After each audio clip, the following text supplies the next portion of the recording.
Side by side, we have two contrasting headlines of Neil Druckmann and Hideo Kojima. Death Stranding 2 has shipped, but Kojima is leaving behind a USB stick full of his game ideas. Meanwhile, Neil Druckmann is dodging the backlash of The Last of Us Season 2, dropping out from working on Last of Us Season 3, and he admits that he might not have many more games left in him. A lot of people are looking at these two articles and saying that this is East versus West, but culture has nothing to do with this. This is about being creatively bankrupt versus creatively abundant. Some developers have way more ideas than they know what to do with, while other developers are one-hit wonders. I'm a game developer. I currently work on indie titles that I self-develop and publish, but I previously worked in the industry at Treyarch during development of Black Ops 4, as well as Zwift on their indoor cycling game. It's clear that Neil Druckmann is at the end of the line with his creativity. He's probably not going to be with Naughty Dog for too much longer.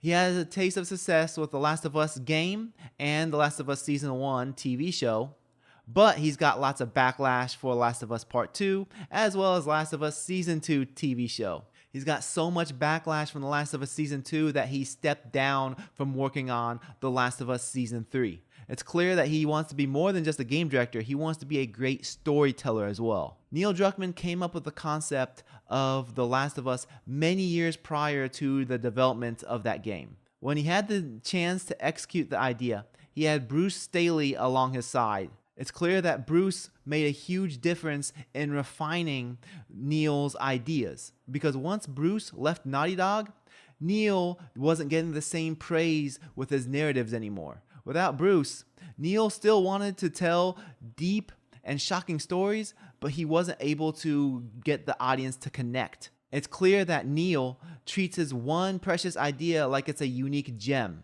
He held on to the idea that became The Last of Us for many years. And this is the problem. When you treat your one good idea like it's your baby, you can't come up with more good ideas. You love or hate Hideo Kojima's games, they are overflowing with creativity. Just about every Metal Gear Solid game was supposed to be the last one, but Konami kept wanting him to make more so that he makes Konami more money. Despite him wanting to put closure to the Metal Gear Solid story, he was still able to expand on it and add creativity to the story. Similar to Neil with Bruce Straley, Kojima also got help from the producers on his team. It is clear that without Kojima's producers restricting him, he gets convoluted and off-the-wall bonkers. When he's given full creative control, he gives you the longest monologues and 2-hour-long cutscenes. Whether you want to say they're good ideas or bad ideas, Kojima is overflowing with ideas. Also, Kojima knows how to move on from one idea to a completely new idea. For example, he dropped PT when he left Konami, and then he moved on to Death Stranding, which was a completely different idea. He doesn't treat his ideas like the one precious baby that he wants to hold on. He treats them in a more expendable way in which he can move on and make a new idea if one doesn't work out. And this is a clear sign as to when someone has an abundance of ideas and someone is lacking in ideas. When the person has that one great idea and they hold on to it for dear life, that's when you can tell that they have a lack of ideas. It is okay to have a great idea, but we shouldn't marry ourselves to that one idea. Have a notebook, write down your ideas, build off of those ideas, come up with more ideas. It's fine to store your ideas. But creativity only grows when you let go of an idea and move on to something else. Clinging on to that one good idea, thinking it's going to be perfect,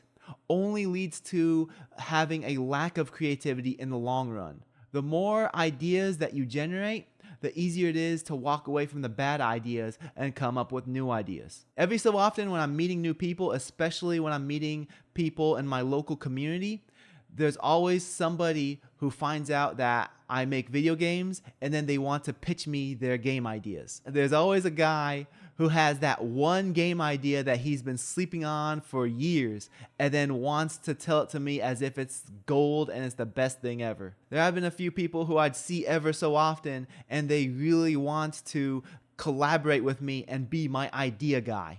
But here's the thing, no one wants to hire an idea guy because everybody has ideas. Ideas are everywhere. It's all about the execution that matters. You can have a great idea, give it to 100 different people, and they'll all execute it in 100 different ways. And the ones that are executed the best are going to matter more. If you have no plan for execution, then the idea has no value.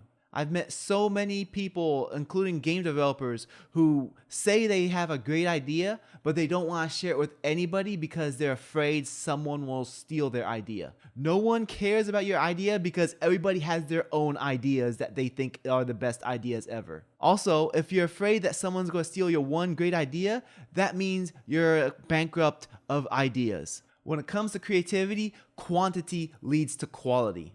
I've had to drop my ideas multiple times on the games I've worked on. I've had to drop a project in the past because it wasn't viable for the market. Another project I had to put on hold because my skills aren't there yet to make that game. And while it is a bummer to move on from those ideas that I thought were good, there's strength in realizing something is a failure and then moving on to something else. James Altucher, he's not a developer, but he's an advocate for creativity. He's an entrepreneur, an investor, and he's the author of Choosing Yourself. He's built many businesses and failed at many businesses, but he's able to rebuild very quickly because he has so many ideas. For him, the quantity of ideas are currency. I was listening to a podcast with him and he was describing his daily process of building his idea muscle. Basically, every day, it is routine for him to write down 10 ideas on whatever he wants. They don't have to be good ideas. They're just ideas. He just needs to write 10 ideas. Some days, he might take one of those ideas he wrote previously and build 10 more ideas off of that. The point of his philosophy is that creativity is like a muscle. You need more reps to see results. It's like when you have one person who runs every single day versus another person who ran one time and thought he did great. The person who runs every single day is going to be better equipped to run a marathon than the person who ran only one time. And this is the key difference between Kojima and Druckmann. It has nothing to do with the culture of East versus West. Kojima creates constantly, so it's easy for him to come up with more ideas. Neil Druckmann came up with one good idea, he clung on to it, and that's why it's hard for him to move on to new ideas. And this is why Kojima comes up with wacky and crazy things, because he spirals out in so many different directions with his ideas. Let me know your thoughts on all this. Thanks for getting this far in the video. Please leave a like, subscribe. If you want to support the channel, links to my games are in the description below. Thank you, take care, salam.